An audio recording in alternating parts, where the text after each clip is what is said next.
एनडीएच्या प्रमुख नेत्यांची आज दिल्लीमध्ये महत्त्वाची बैठक आहे। पंतप्रधान नरेंद्र मोदी, केंद्रीय गृहमंत्री अमित शहा आणि भाजपचे राष्ट्रीय अध्यक्ष जे.पी. नड्डा यांच्या उपस्थितीत ही बैठक होणार आहे। देशपातळीवर एनडीएच्या राजकीय रणनीती संदर्भात सविस्तर चर्चा या बैठकीत होणार असल्याची माहिती आहे।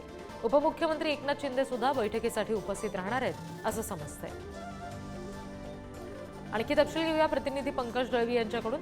पंकज, काय नेमके महत्त्वाचे मुद्दे असतील एनडीएच्या या बैठकीतले?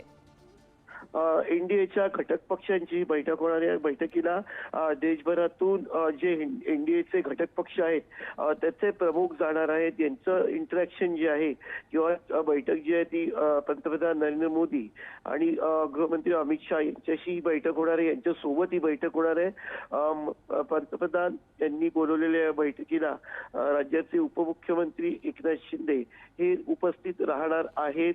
वेगवेगळ्या मुद्द्यांवरती चर्चा करतील। त्या बैठकीनंतर किंवा त्या बैठकीच्या आधी अमित शहा आणि एकनाथ शिंदे यांची बैठक सुद्धा होण्याची शक्यता आहे। त्यामुळे महाराष्ट्राच्या राजकारणाच्या दृष्टीने हा एकनाथ शिंदे यांचा दिल्ली दौरा अत्यंत महत्त्वाचा आहे। जी, धन्यवाद पंकज दिलेल्या माहितीसाठी।